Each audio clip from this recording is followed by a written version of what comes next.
वो साल था 2005 जब नीतीश कुमार ने बिहार की कमान संभाली थी। लालटेन के उत्पात से परेशान बिहार की जनता ने एनडीए को सत्ता सौंपी थी।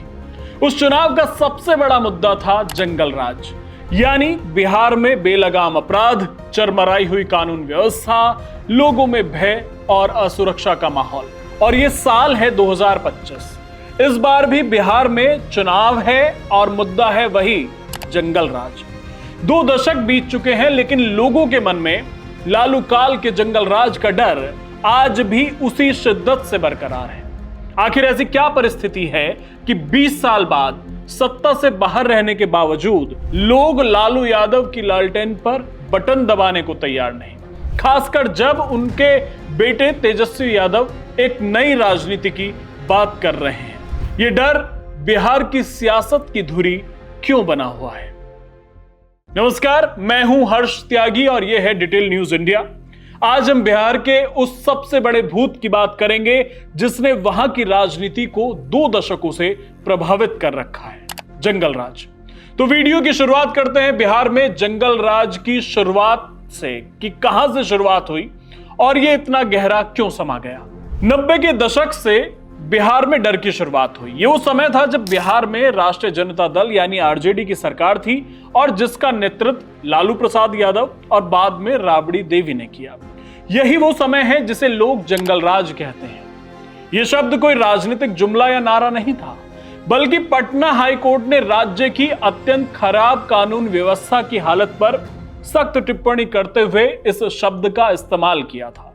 उस वक्त बिहार की सबसे बड़ी परेशानी थी अपहरण उद्योग। जी हां, बिहार में किडनैपिंग फॉर रैंसम एक संगठित उद्योग बन गया था। पैसे के लिए लोगों का अपहरण एक आम घटना थी। डॉक्टर हो, इंजीनियर हो, व्यापारी हो और अमीर परिवारों के बच्चे हो, उन्हें दिन दहाड़े उठा लिया जाता था और फिरौती मांगी जाती थी। अगर फिरौती की रकम नहीं मिलती तो किडनैप किए गए लोगों को बेरहमी से मार दिया जाता था। बिहार में अपहरण का आतंक इस चरम पर था कि राज्य के कई बड़े उद्योग बंद हो गए और बड़े कारोबारी अपनी जान और संपत्ति बचाने के लिए बिहार छोड़कर दूसरे राज्यों में चले गए।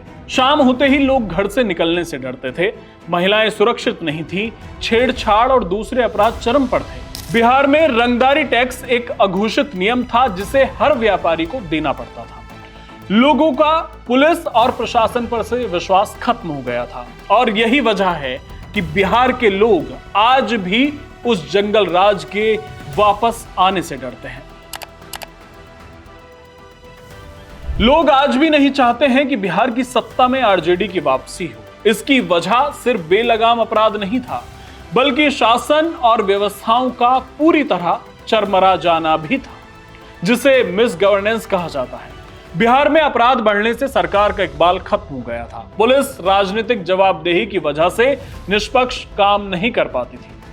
एक तरह से अपराधियों को राजनीतिक संरक्षण प्राप्त था। लालू राबड़ी के राज में विकास पूरी तरह ठप हो गया था।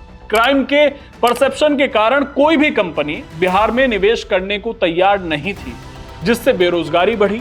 राज्य में सड़कें पूरी तरह टूटी हुई थी, जिससे यात्रा करना एक चुनौती था। बिजली की आपूर्ति का कोई भरोसा नहीं था, घंटों कटौती आम थी। शिक्षा व्यवस्था चरमराई हुई थी, स्कूल कॉलेज बदहाल थे। स्वास्थ्य का हाल यह था कि बिहार के पूरे सरकारी स्वास्थ्य विभाग को ही इलाज की जरूरत थी। इसके उलट नीतीश की सरकार आने से सड़क और बिजली आपूर्ति के मामले में बिहार में कायाकल्प हुआ है, जिसने लोगों को गवर्नेंस में बदलाव का अनुभव दिया। बिहार का चुनाव जातीय सेंट्रिक होने की मुख्य वजह भी 90 का दौर रहा। लालू यादव की सरकार पर यह गंभीर आरोप लगे कि सरकारी पदों पर, थानों में और जो महत्वपूर्ण जगह थी वहां पर मेरिट के बजाय जाति के आधार पर लोगों को ज्यादा फायदा पहुंचाया गया। बिहार में इससे जातीय टेंशन बढ़ने लगी।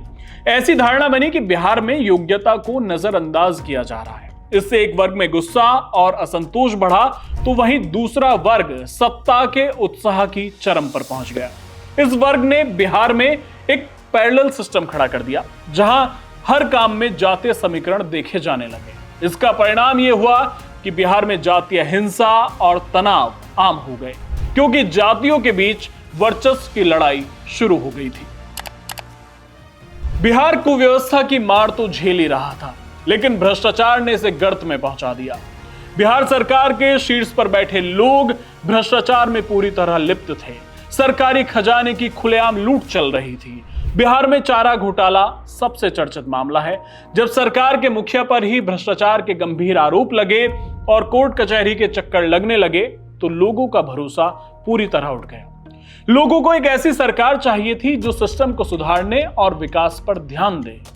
वहीं इसके उलट 2 दशक में सत्ता में रहने के बाद भी नीतीश कुमार पर भ्रष्टाचार का एक भी व्यक्तिगत आरोप नहीं लगा, जो देश की सियासत में विरला ही होता है। हालांकि ऐसा नहीं कि नीतीश की सरकार में कमियां नहीं रही हैं, कई कमियां नीतीश की सरकार में हैं। फिर भी ये एक बड़ी वजह है कि बिहार की जनता आरजेडी की वापसी नहीं चाहती है, क्योंकि उनके लिए लालू राबड़ी का शासन अपराध, कुशासन और भ्रष्टाचार का पर्याय बन चुका है। जंगल राज का डर आज भी बिहार की राजनीति की धुरी बना हुआ है।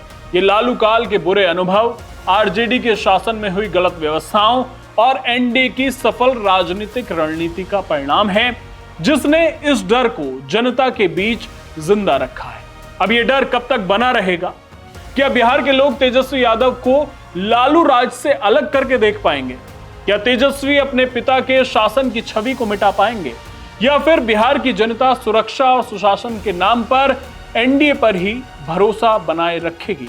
ये तो बिहार के चुनावी नतीजे ही बता पाएंगे, या उससे पहले आप कमेंट करके बता सकते हैं। आपको ये पूरी वीडियो कैसी लगी हमें कमेंट बॉक्स में बताइए। डिटेल न्यूज इंडिया देखने के लिए धन्यवाद। चैनल सब्सक्राइब जरूर करिएगा।